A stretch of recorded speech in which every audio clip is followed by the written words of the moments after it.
The silence did not arrive all at once. It crept in slowly, between abandoned houses and collapsing roofs, between comment sections that once overflowed with praise and a life that began to feel unbearably exposed. Ghost town living was never supposed to become a cautionary tale.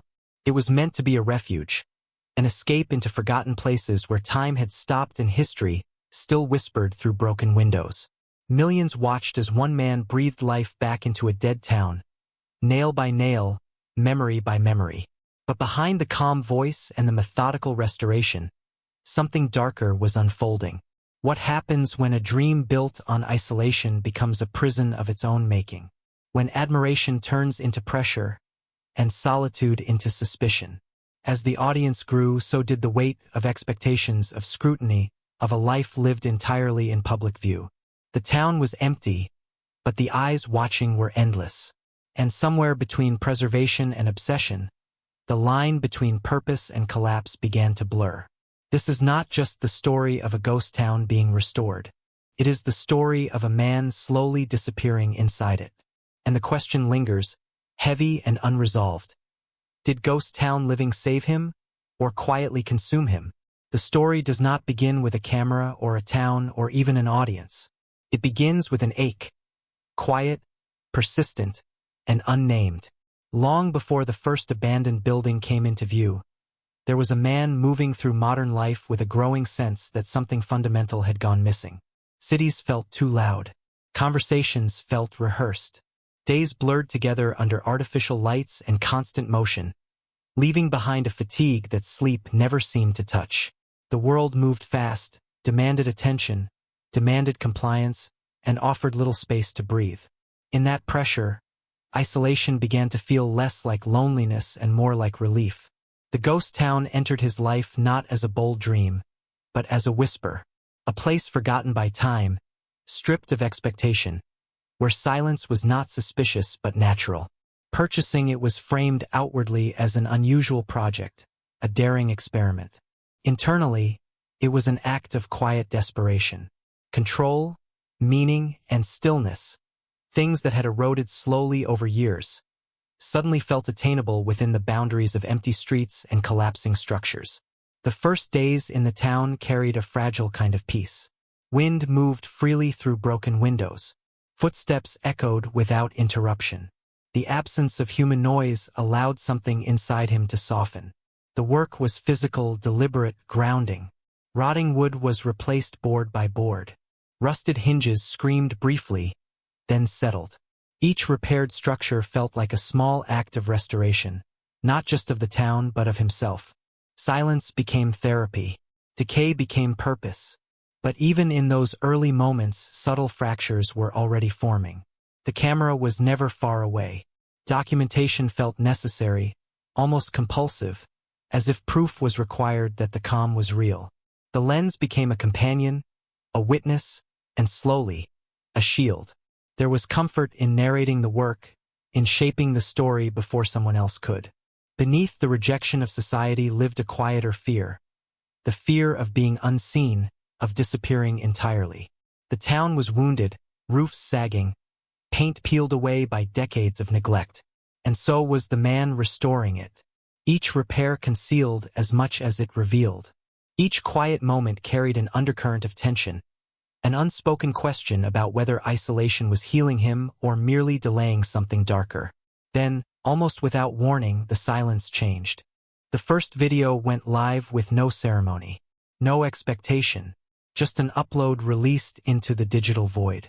And then the numbers began to move, slowly at first, then faster. Views accumulated, comments appeared, curiosity, admiration, fascination. Strangers entered the town without ever setting foot inside it. The emptiness was no longer empty. The presence was invisible, but it was everywhere. The camera that once documented solitude now invited an audience into it. And as the screen filled with attention, the silence that had felt sacred began to feel fragile. Something irreversible had begun.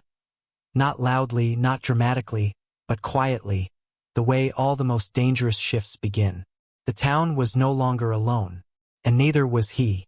The need to disappear did not arrive suddenly. It was learned, slowly, over years of watching how the world rewarded noise and punished quiet. Childhood was not defined by one singular trauma, but by accumulation moments where belonging felt conditional, where self-expression felt risky, where retreat became a form of self-preservation. He learned early that independence earned respect, while need invited scrutiny. Silence became safer than explanation. As he grew older, that instinct hardened into identity. Authority felt intrusive. Systems felt rigid and impersonal. The world insisted on schedules, hierarchies, small talk, and compromise, none of which aligned with the deep internal pull toward autonomy. While others found comfort in structure, he felt suffocated by it. The more crowded life became, the stronger the urge grew to carve out a space untouched by expectation. Solitude was not loneliness to him. It was control. Work became the language through which he justified withdrawal. Building, fixing, restoring, these were tangible acts in a world that often felt abstract and performative. He trusted materials more than people. Wood did not judge. Rust did not demand explanations. If something failed, the cause was visible, honest. Effort produced results, and results offered clarity. Ghost towns, long before one belonged to him, held a strange gravity. They represented endings without erasure, places abandoned but not destroyed. Lives once lived, now silent. No crowds, no pressure to perform, just evidence that stepping away was possible, that history could pause without apology. When adulthood narrowed his choices, conventional paths felt unbearable. Stability came with strings. Security came with surveillance. The idea of remaining visible, accountable, and constantly accessible felt like a slow emotional erosion. He wanted not to run from something, but to run toward absence. So when the opportunity surfaced, a forgotten town, legally obtainable, structurally damaged but intact, it felt less like a decision and more like recognition.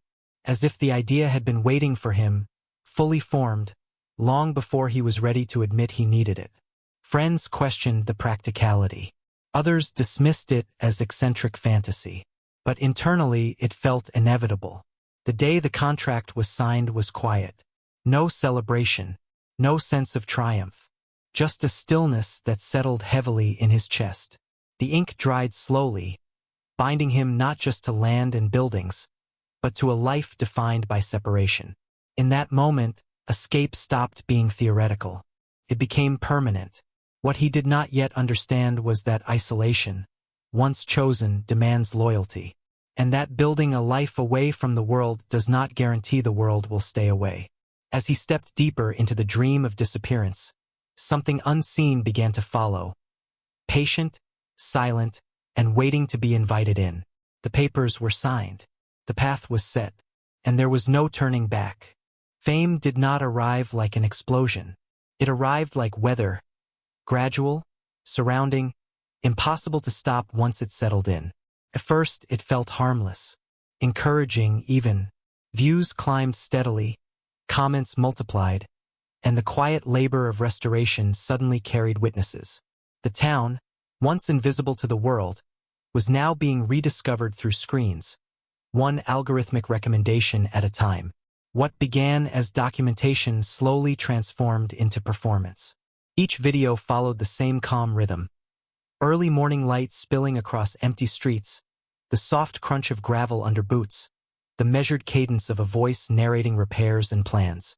Viewers found comfort in it. The absence of chaos felt rare.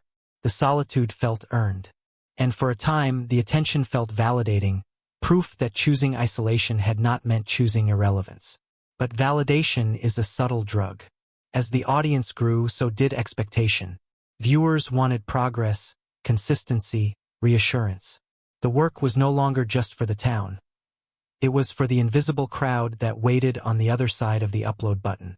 Days began to organize themselves around content schedules rather than instinct. Silence was no longer simply lived. It had to be captured, framed, edited. The camera, once an observer, became an authority. Psychologically, the contradiction deepened. He had fled society to escape scrutiny, yet now existed under constant observation. Every decision was analyzed. Every delay questioned. Praise and criticism arrived with equal intensity, collapsing the emotional distance between strangers and his most private world. Solitude became crowded with opinions. There were moments of genuine joy, watching a roof stand firm after decades of decay, seeing a light turn on in a building long abandoned, reading messages from people who found peace through his videos during their own moments of despair. These moments mattered. They sustained him, but they also tied his sense of worth to an audience he could not see and could never fully satisfy. Loneliness returned, wearing a new shape. Offline, the town remained empty. No shared meals. No conversations drifting through open doors. Just wind, tools, and the constant hum of awareness that he was being watched, even when no one was physically there. Online, intimacy was abundant but fragile, built on projection, not presence. The pressure to remain composed grew heavier. The calm voice became a mask that could not slip. Exhaustion was edited out. Doubt was softened. Fear was reframed as challenge. The more authentic the project appeared, the more carefully controlled it had to become. There was no longer an off-camera life. The boundaries dissolved. At night, when the town was fully dark and the screens were off, the silence felt different than it once had. It no longer healed. It echoed. Each creak of an old structure felt amplified. Each distant sound invited speculation. The presence of millions had made the absence of one feel unbearable. Stopping felt impossible. The algorithm rewarded consistency, not rest. Momentum demanded maintenance. To step away risked irrelevance, and irrelevance felt like failure, not just of the project but of the identity built around it. The dream of independence had quietly evolved into obligation. The irony was cruel. The more successful ghost town living became, the less free he felt within it. By the time he realized the weight he was carrying, it was already embedded in every routine. Every upload tightened the bond between him and an audience that believed they knew him, while knowing only the version he could safely show. And somewhere between the ruins and the reach of the internet, a quiet truth settled in. This life could not be paused without consequence. The town was still empty. The work still continued. But the freedom that once defined the dream had begun to erode. And for the first time, the thought emerged, unspoken but heavy. What would happen if he stopped? The piece did not shatter all at once. It thinned. It stretched. It began to show hairline fractures that only became visible under pressure. What once felt like chosen solitude slowly transformed into enforced isolation, intensified by the knowledge that millions could see into his life without ever truly being there. The town, once a sanctuary, started to feel exposed. Night settled differently now. Darkness no longer carried calm. It carried vigilance. Every unfamiliar sound, a distant engine, a metallic scrape, footsteps that might have been wind, triggered a heightened awareness that never fully shut off. Living alone had once felt empowering. Now it required constant alertness. Safety became a quiet, ongoing calculation. Online, the tone shifted. Speculation crept into comment sections. Rumors bloomed without evidence. Concern mixed with entitlement.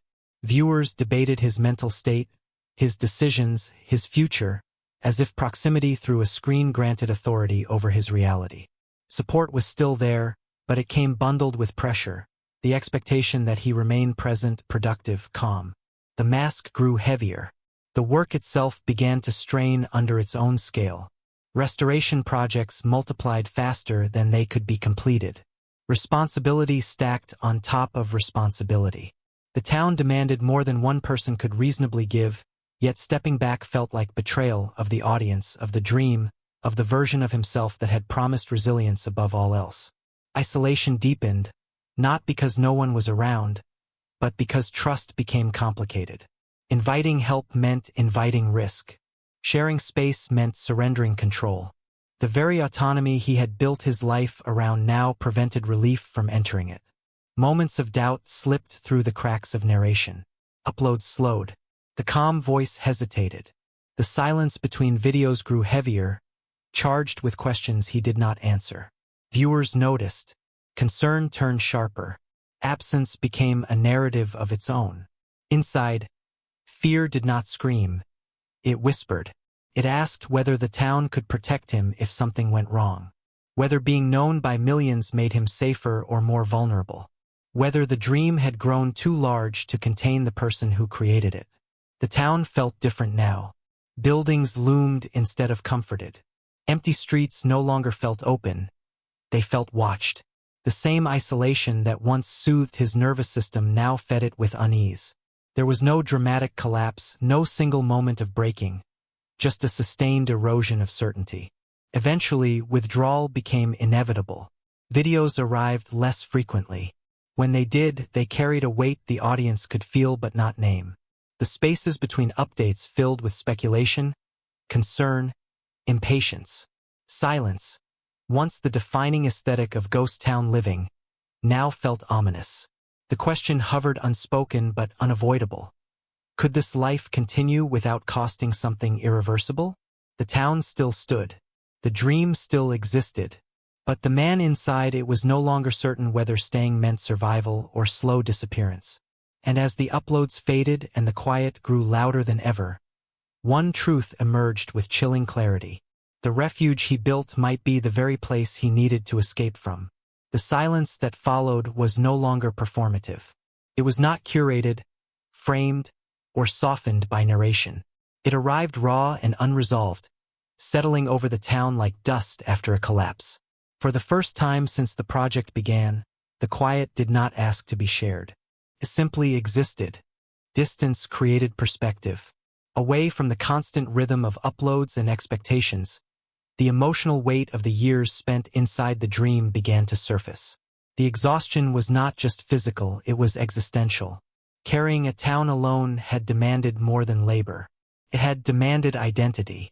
The line between who he was and what he built had blurred until separation felt dangerous, even disloyal. Stepping back did not feel like relief at first. Felt like failure. There was grief in acknowledging that something once pure had become unsustainable. The town had offered purpose when purpose felt scarce. It had given form to solitude, direction to silence. But it had also absorbed fear, pressure, and the impossible demand to remain endlessly resilient in full view of the world. The narrator lingers on the paradox. Escape had brought visibility. Isolation had invited scrutiny. What began as preservation slowly became performance, and performance had quietly rewritten the rules of survival. The project was never just about buildings. It was about proving that a different life was possible. Letting go meant questioning that proof. Yet, in the absence of constant observation, something fragile began to return. Sleep deepened. The body unlearned its vigilance. The mind slowed enough to recognize what had been sacrificed along the way: connection, safety, emotional margin. Solitude could still exist, but it no longer had to be absolute. The town remained, unchanged in its patience. It did not resent abandonment or require explanation. It stood as it always had, weathered, quiet, honest. In that stillness, the meaning of ghost town living shifted. It was no longer a promise of escape, but a record of endurance. A chapter, not a conclusion. Legacy emerges here not in views or completed restorations, but in truth. In the courage to step back before something breaks permanently. In recognizing that strength is not only found in enduring alone, but in knowing when isolation has crossed into harm. The final moments do not resolve neatly. There is no triumphant return, no definitive ending. Just space, the possibility of balance, the understanding that purpose can evolve without erasing what came before. The camera does not pan out dramatically. It lingers. Wind moves through empty streets. Light shifts across old wood. Life continues without commentary. And the final question remains, suspended in the quiet. Was Ghost Town living the place where he found himself? Or the place where he learned that disappearing has a cost? The silence does not answer.